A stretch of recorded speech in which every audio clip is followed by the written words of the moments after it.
Welcome to subramani.com. Today I'm doing a small topic on important lessons on stock picking, and I'll also tell you that stock picking is a very small portion of financial planning. People who think they can pick up stocks, including brokers, are pathetic as far as financial planning is concerned. They just think they know to pick up stocks. Many times they don't. They end up having extremely long portfolios and not even across market cap, largely in B2, B3, almost the Z types. They trade a lot, doesn't mean they understand portfolio construction. They don't do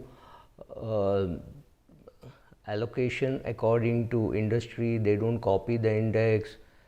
They do reasonably well, but they never benchmark themselves and compare or things like that. So let me just tell you that today I'm just talking stock picking. It doesn't mean I may not even talk of asset allocation or portfolio construction. That would be separate. So first of all, stock picking. Stock picking for somebody like me is very easy. It just means I know two people to talk to before I pick a script. But it is not always that you will be able to do it, right? You need to have that Rolodex which tells you whom to speak with. I still get the numbers wrong, right? I still dial up wrong numbers and ask them wrong questions. So first of all, stock picking is hard work, real hard work, because you need to build a portfolio from, let's say, your age of 25 till your age of 60. I'm assuming 35 years. In 35 years, you need to pick up 35 stocks, right? So picking one stock a year shouldn't be very difficult, right? No, it is difficult because you do not know what to buy, how much to buy, you do not know the sizing. So you will have to buy slowly. For example, if you were to buy Bharti Airtel at 200 recently, you would have bought at 200, you do not know whether to buy more at 300, 400, 500, and then what is the target price? Well, I have seen Bharti pre-split at 1200, so will it reach 1200? Is that the new target? We don't know, right? So Bharti at least is identifiable. You can see that this is a sector which will survive, and Bharti is a company which will survive, so COVID or nothing doesn't matter. So step one, it is hard work. Accept that it is hard work. There are too many people now going around saying, we will create a great equity portfolio for you and there will be no pain. That's wrong, completely wrong. Equity picking is hard work. You need to look at, to buy one share. Let us say you restrict yourself to the top 200 companies. To buy one share, you will have to go through at least 50, 60 companies before you decide on that one share. When you're buying that one share, you're trying to tell the world that I'm saying yes to this and I'm saying no to 199 others. This is like picking one dish in a hotel, right? You picked up a rava masala dosa means you said no to 149 other items. Exactly the same thing. Today at this point in time, I think the best share to buy is this and therefore I'm buying it. Could be any share which you pick up, but it means you're saying no to all the others.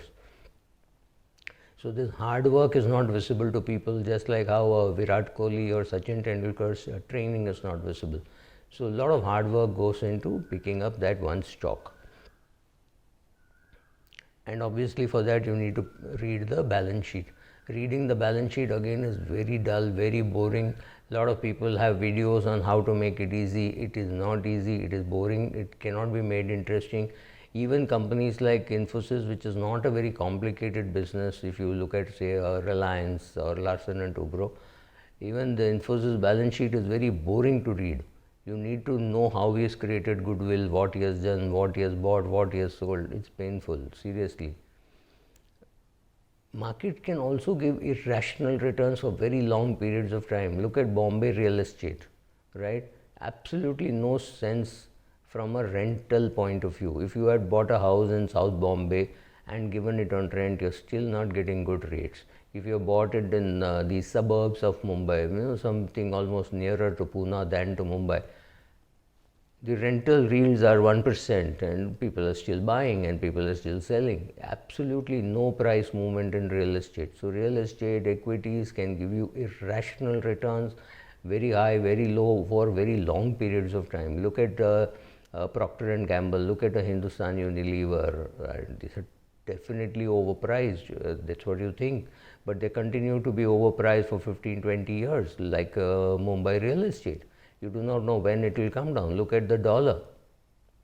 Everybody tells you that the dollar is weak. I mean, in the US is printing notes, etc. But the dollar keeps getting stronger, right? So equity also can defy logic and rationale for very long periods of time. And there are advisors who used to promise 18%, 20% return just a few years ago. Now they have revised it to maybe 14, and they might revise it again to 9. So you don't know how the market is going to move. You do not know how the consensus return expectations are. So you do not know whether, when you get, suppose 1 year you get 28%, is it time to sell, or do you think 28 can be followed by 32? None of this is answerable, because after all the past data that you see, you will have one clause which saying the past is not an indicator of the future, right? So you have no clue. And companies which are simple, doing well, and you think everybody knows everything about that company, and that company defies logic and keeps going up, right?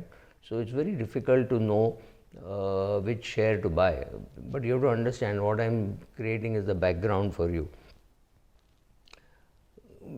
Equity pickers also have a problem that they take risk even when they don't have to.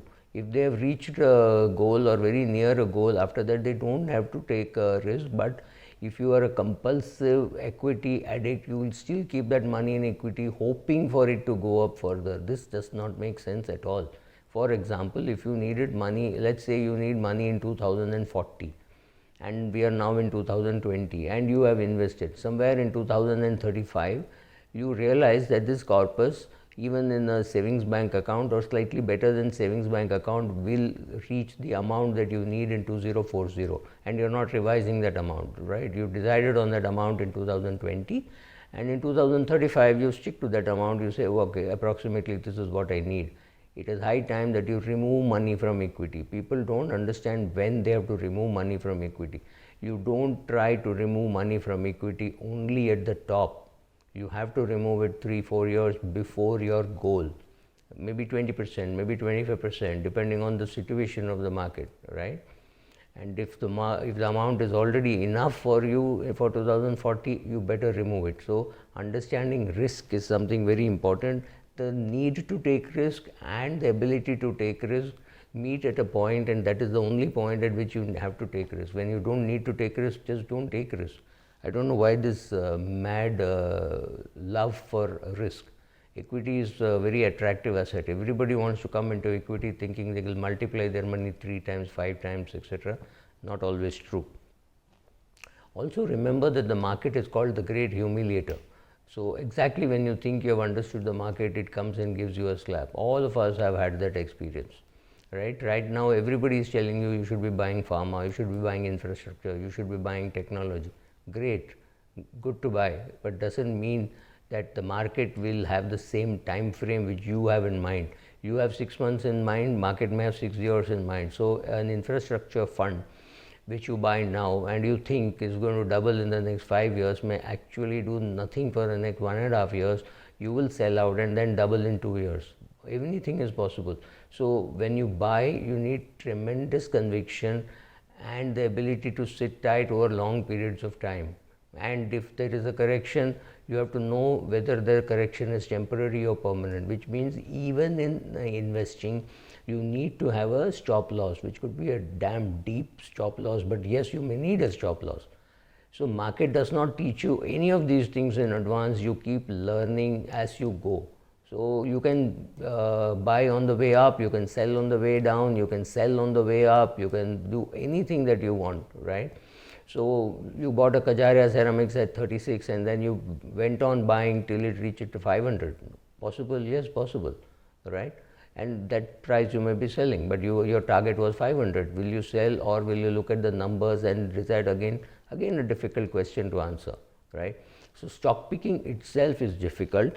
There are just too many videos trying to tell you that it is easy. It is not. It's just a feel-good factor to tell you, come here and I will teach you how to make money in the stock market. It is not so simple. You need to do some internship, work with somebody who is dealing day in, day out, find out how your emotions work during that time, create mock portfolios. There are enough places where you can create mock portfolios, compare it to some fund manager, compare it to another fund which you have created. So create one fund which you think is a growth fund and looking at growth shares, and create one which is value. Then compare the two, see what forced you to pick up, what forced you not to pick up, see which industries, look at companies which you hate, completely hate, which are currently out of favor.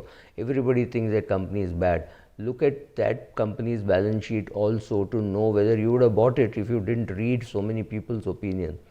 Second, don't worry about what people say. People's opinion does not matter. You have to arrive at your decision based on your research, your numbers, your ratios, right? After you do that and you create a portfolio, compare that portfolio to some fund manager's portfolio. Look at a fund manager, look at his objectives and see what portfolio he has created, what you have created. Balance the industries, right? There should be very strong reason for you to be 25% overweight on some sector when the fund managers are not, or when the index is not, right? So do all that and keep learning. Just stock picking is not so simple. When we get into portfolio construction and all that, it is going to be much more difficult. But at least learn stock picking, learn which ratios to see, what is to be done. I am not running a tutorial here, but let me tell you that it is difficult. I may still do a tutorial kind of stuff, but I am not promising. But there are no shortcuts, and it is a long, painful process. Thank you.